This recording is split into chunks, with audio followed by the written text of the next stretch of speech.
Hi everyone, and welcome to an abbreviated cold and dark start tutorial for the new Citation 10 business jet from FlightFX.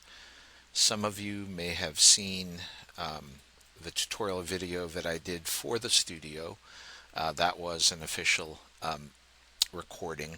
This one is just for my personal channel, and I'm going to focus a little bit differently on the content and cut down on a lot of the explanations that I had to put in for the tutorial because it was a more full-featured recording that actually encompassed nearly all of the features and things that we wanted to um, talk about and showcase as part of the launch as part of the launch occasion. So this one's going to be a lot more focused and hopefully a little bit more instructionally oriented. If you're still not comfortable or you just joined all of us in purchasing the jet and hopefully getting into the cockpit and enjoying all of the features and functions that we've built into it. Again, this is not a official video. It's something a little bit more personal, a little bit more focused. So I'm going to not worry so much about the components of what's happening from new features such as our VAMS proprietary tablet. Rather, I'm just going to start talking directly about what to do when you're in the cockpit and you're cold and dark.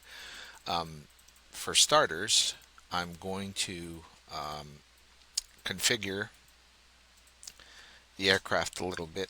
We're going to enable a couple of things real quick, like turn on the auto throttle, and we're going to configure the ground services. So we're going to pop off all the covers, and we are going to bring up a ground power unit because that is the most likely way that you're going to configure the jet and be ready to go for initial startup. So we're going to clear the yokes, and I'm going to talk very briefly about what it takes to get the jet up from a overall workflow perspective. When we invoked the ground power unit, which I can show you outside real quick, there it is. There's the ground power unit. Again, the ground power unit is available at any ramp spot that the airport scenery author has coded to indicate that ground power is available. If ground power is available, you can invoke our ground card. It's not a problem. If ground power isn't available, then you don't have a choice. You have to start the APU, which is all the way over there on the co-pilot side, and get that up and running, and then you can get the rest of the jet up. Okay. Also, I'm going to not program the FMS. We'll talk about programming the FMS from a different video, which I'll get into a little bit later on in another recording, most likely. That probably deserves its own distinct session, and it can get pretty involved. I'm not saying that it shouldn't be part of this recording, but if the focus is mostly to just get the jet up and running, then that's what we're focused on right now. So, a couple of things. First off, because we have ground power, then you should start drawing from the external power unit, which is this switch right here. And you can see parts of a jet have already illuminated. There's an LED display. There's all our landing gear telltales, etc. If this was towards a darker part of the day, like dusk or early morning, you'd probably also see some luminosity as some of the ambient lighting would start to reflect on the instrumentation dashboards. So external power up first, then standby power right here. Now, if you didn't have ground power, this would be your first step, is to bring up the standby power. Because ground power is available, that became step number 2. Step 3, bring up the emergency lighting and arm it. That's the toggle switch all the way up there. Next thing, bring up the ICAS. If we get the ICAS up, what we can do is we'll start to see some crew alert messages that we can take action on. As you probably saw if you watched my tutorial video, the heading fail notice is a reminder that not only do you need to initialize your position in the GPS using the MCDU, you also need to align these two IRS units. And again, in the configuration menu under General, you can pick an IRS align speed, which is instantaneous, fast, which is about 5 to 7 seconds, and real is 5 to 7 minutes. So just be forewarned, those 3 settings will impact how long it takes to align the IRSs. Okay, so that's that. Let's go back to ground services. You probably noticed that I left the chocks in, and there's a good reason for that. That way you avoid any inadvertent power lever selections either in the cockpit using virtual clicks or your real world. As you can see, I'm manipulating the throttle right now using my real world throttle. So you can avoid any gaffes or any unintended effects with the throttle and end up rolling forward or backwards if you happen to be unlucky enough to invoke the thrust reversers by accident and end up crashing into the scenery and prematurely ending your flying session. Okay, so again, to recap, external power on, standby power on, emergency lights to arm, and let's also charge the batteries. So batteries 1 and 2 will now start to charge, and then turn on the ICAS so you can start to see crew alert messages. While we're here, we might as well bring up avionics power. And as a reminder again, if you're seeing heading fail, IRS needs to be aligned, flight director fail, IRS needs to be aligned. But before anything else, let's initialize the position real quick in the MCDU.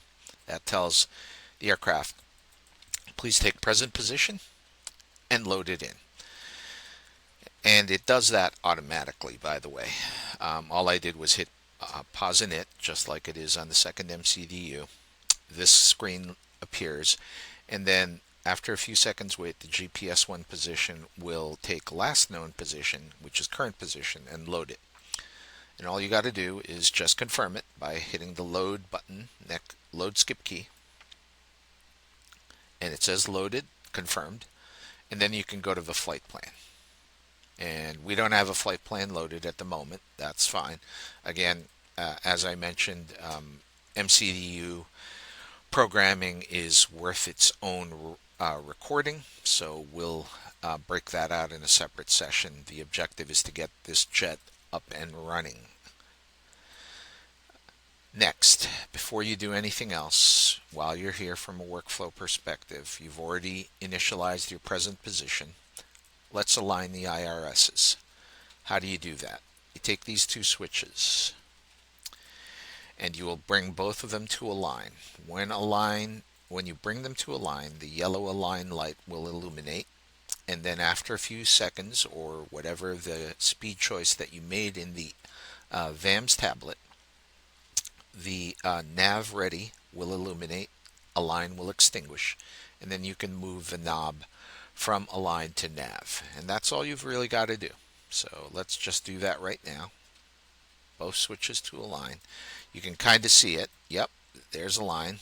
There's nav ready now, both of them. So just move the knobs to nav ready. And as you can see, FD fail, heading fail have extinguished. That means the nav is ready to go. The nav system is ready to go. Next, let's get over and start the auxiliary power unit, because the APU is really where you're going to draw. You should be drawing your electrical power. I mean, you can still draw it from the ground power unit, but more importantly, the APU is also going to give you bleed air for the engine start. So you've got to get the APU up no matter what. Couple of things to note. It's all the controls for the APU are on the Copilot side. This section right here, bounded in white, that says APU system, is the majority of the controls. There are two telltales up here under the ammeter, APU relay engaged and APU fail, and a fire warning light if the APU happens to catch fire. What we're going to do, all of these lights and the indicators in this bounded section here are all going to light off when we hit the press to test button. But first, let's get the master on. So that's this toggle switch here. Flick it up. You're looking for 22 volts. EGT is going to climb just a little bit. RPM is going to be flat. Let's do the press to test. There you go. All your lights aligned. Notably, these two lights here are what you're looking for after you've gotten the APU up and stabilized. Ready to load means the APU is ready to take an electrical load, and we'd turn on the generator at that point. And over here would be a bleed air indicator, which would come on once the APU is stabilized and we decide to draw bleed air from it as well. But first, we got to start the APU. So we've turned on the master, we've done the press to test. APU starter is this switch. You must toggle up and just hold it. It will release on its own, and then you start to see EGT climb and RPM climb, indicating the APU is turning over. And here we go. EGT is going to climb. It is going to exceed 718 degrees centigrade very briefly, and then come back down under operating temp. RPM will start to come up. There it is, 763, 730, back down to 696. And remember, we're looking for ready to load, and there it is. So APU is ready to take a generator load and provide electrical power. So let's do that right now. We're going to turn on the generator by flicking that toggle switch up. And while we're here, we need bleed air, so we'll toggle this switch up as well. And there it is, bleed air is open. And that's good to go. So now we can disconnect the ground power unit before we do anything else. That way we don't end up dragging the GPU cart by accident later on when we're ready to taxi. So external power is going to come off. APU is going to start taking the electrical load fully. And we can dismiss the ground cart. Okay. Next. Well, a couple of things to note. We're going to need to bring up the flaps. Sorry, blow down the flaps rather. And you can disregard that indicator. It is not reflecting the correct state because the flaps are currently set at 0. I know this because hydraulics are at 0. Without the hydraulics, you can't blow down the flaps. How do you get hydraulics? Well, you got to get the engines turned over. Right now, CAS says engine shutdown left and right. Pitot heat is off. That's correct. Parking brake is on. That's correct. And you are definitely not in a takeoff position. Everything in white is informational. So let's see about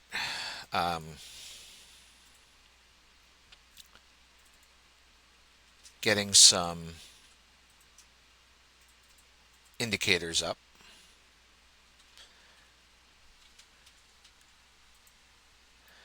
So what I'm trying to do right now is just bring up the necessary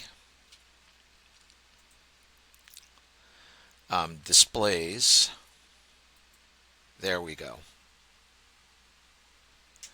So let me show you what I've done here. I'm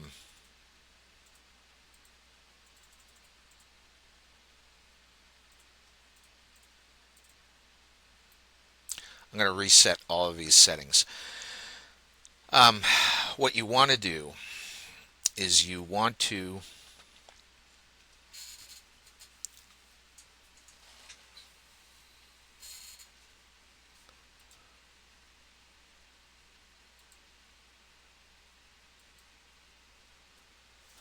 I'm going to pause this for a second and just get these switches set up.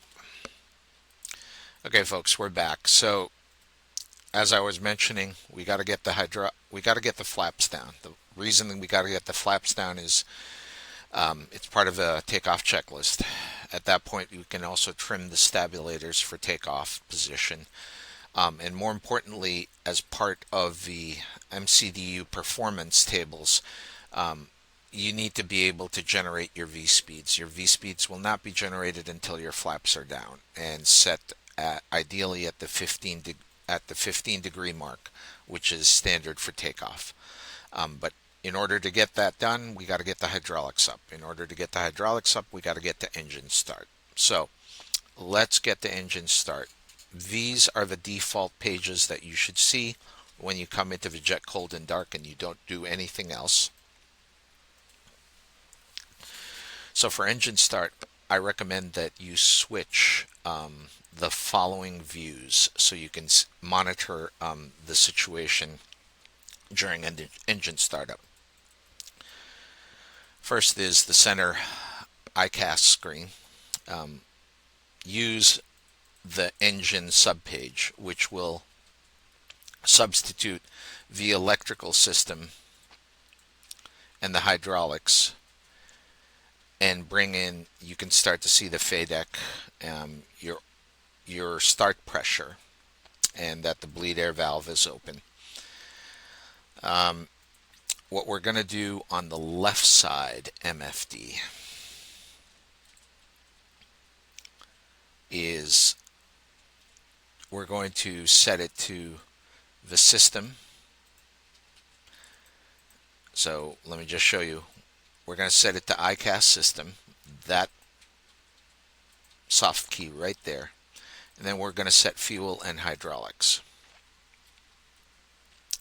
And on the right side, MFD, we're going to set the electrical. Now there's a reason for all this. What we want to do is make sure that the bleed air is in the green, which is start pressure, and to make sure that the hydraulic power transfer unit is turning on when we get engine 2 started, which is the left-hand engine. And then we can blow down the flaps.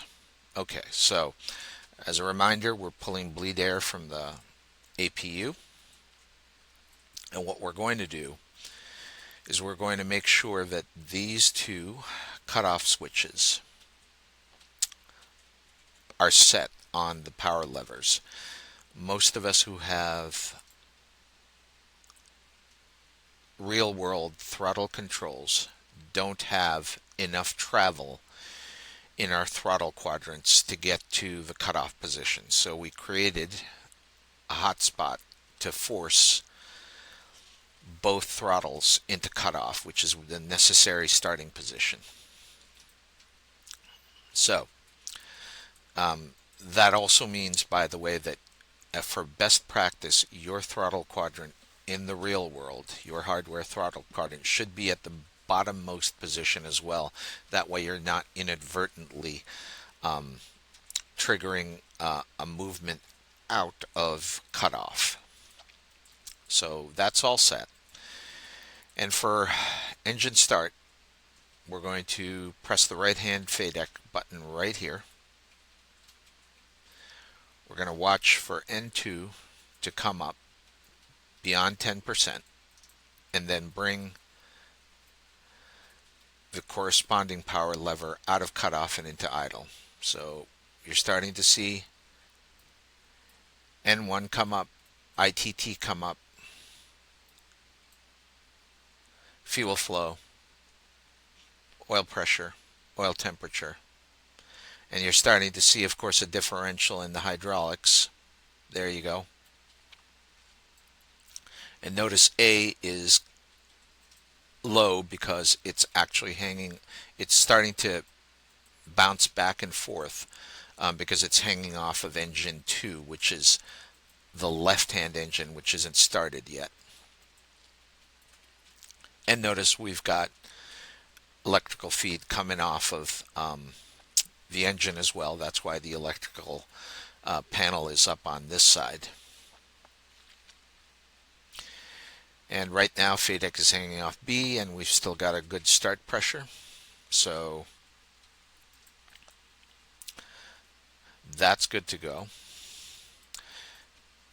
N1 will stabilize around 22 in idle, around 573, 574 degrees ITT, and N2 around 640. Okay, so that's one. Let's bring up the left-hand engine. Again, we're looking for N2 to pass 10%. Take it out of cutoff and into idle. You saw a very brief warning for the left-hand generator. As a reminder, both gen switches were already up when we walked into the cockpit cold and dark. There's a reason for that. We're informed by our owner-operators that most of the Citation 10 pilots will leave the gen switches up no matter what, so in a nod to realism, so did we. We now have electrical both sides. Hydraulics, all good to go. Oil pressure, oil temperature is still coming up. Oil pressure, good to go. We have fuel flow. And we're all set. Now we can bring the flaps down.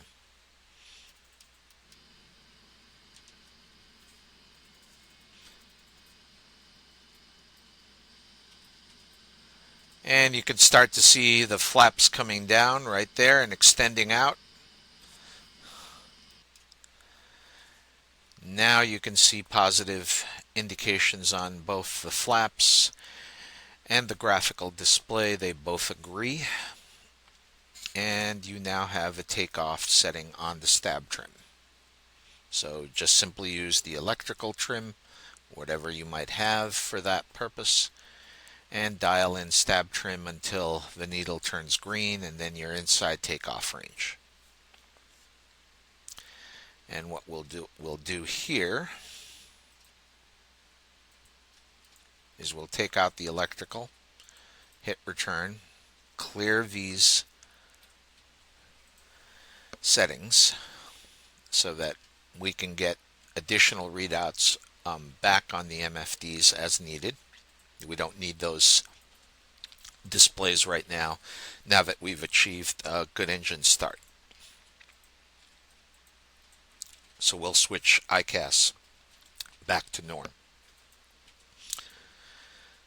At this point, assuming that you had programmed all of your FMS, you would probably bring up the safety lights. So as a reminder, this is a three-way toggle for passenger safety.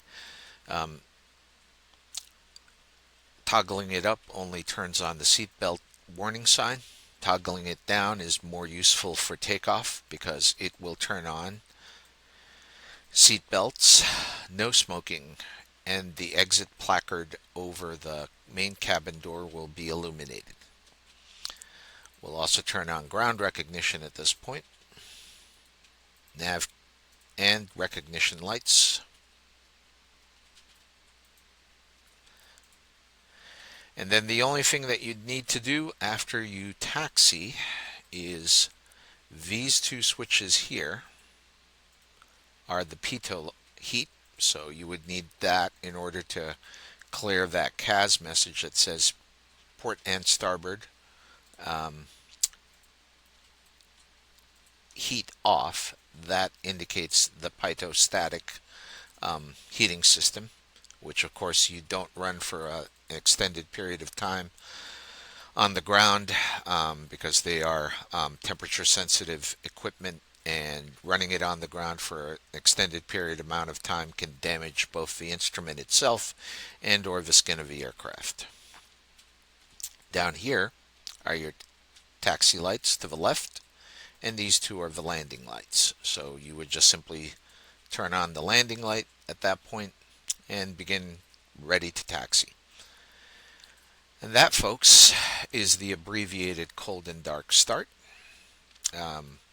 I'll be back with a more detailed recording to talk about how to integrate this startup with the programming of the MCDUs. So I hope you find this recording useful, and we'll see you in future content with the new Citation 10 from FlightFX. Thanks for joining. See you again later.